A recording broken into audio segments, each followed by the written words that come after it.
Mark Taylor, the former UKIP councillor, Conservative councillor, last year, he says, when I suggested we introduce a small entrance fee for Godiva, I mentioned this for the first time, seems reasonable to me as the festival brings in a delicious mix of new, upcoming local talent and well-known artists.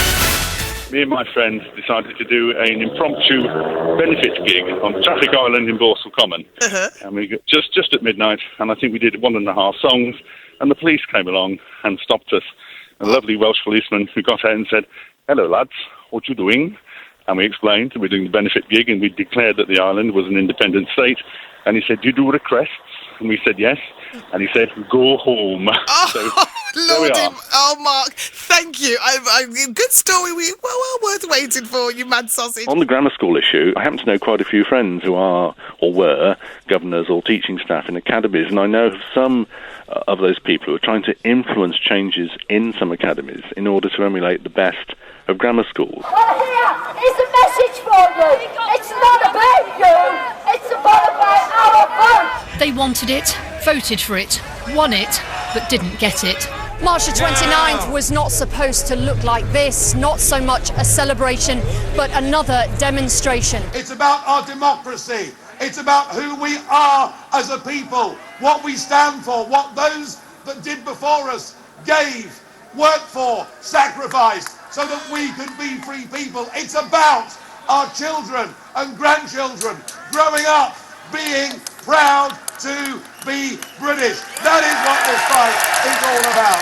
What do you reckon to his big comeback? Well, good morning, Vic. In a sense, it's not a comeback. He's never been away. He is a man who's obviously committed to ensuring that we leave the European Union. He knows perfectly well how the European Union works. He's telling us how it is. Clearly going to have great impact in the forthcoming European elections, and I suspect, to some degree, the local election. The response we're getting is absolutely amazing. I mean, I've been campaigning for the past few years now for different causes or whatever, and never before have I seen such a welcoming response.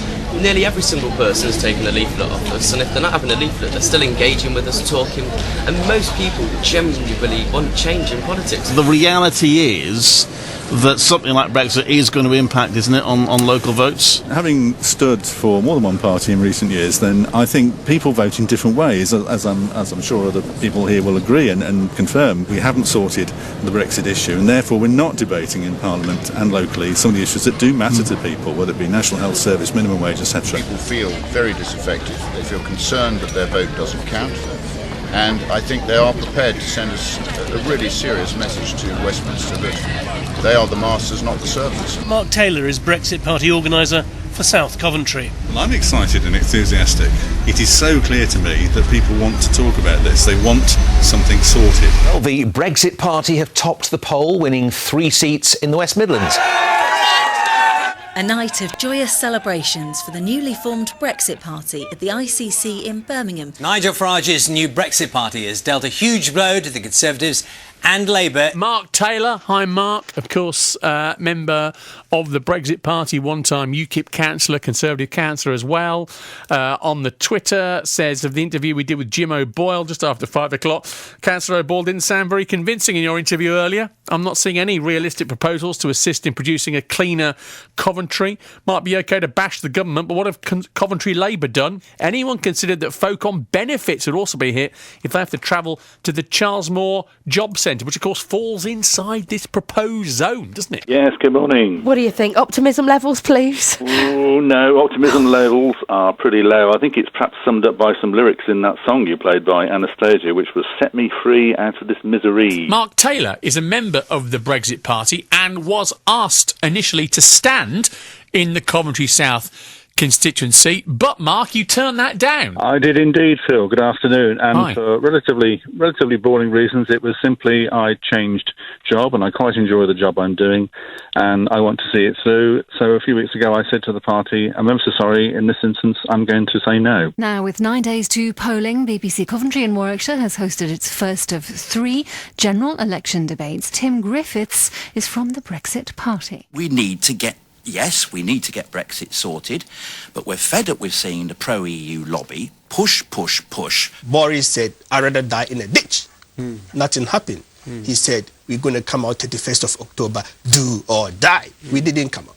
This is what we are doing. We need a clean Brexit.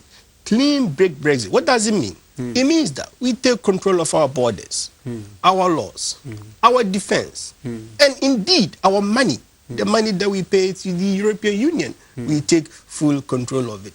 The recent bill, the withdrawal agreement that Boris has presented, it is not Brexit. So how would Warwick and Leamington's Brexit Party candidate deliver Brexit? We believe that Brexit should be delivered the way it was intended, and we need to get as good a deal and as near to a clean break Brexit as possible. We need that because that gives us the funds to start rebuilding the services and the structure of Great Britain. But the one thing that is clear is that there is a Remain alliance out there, albeit a feeble one.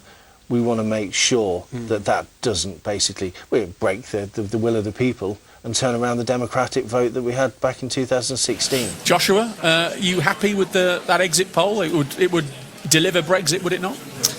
Certainly not the Brexit we would hope for. I ran a very good campaign here. We spoke to a ton of people, and by far the biggest amount that we had was people saying to us they're undecided. One of the things that Nigel did and the Brexit Party have done is that we've put the country first. Which is unheard of in politics. It's always about the party.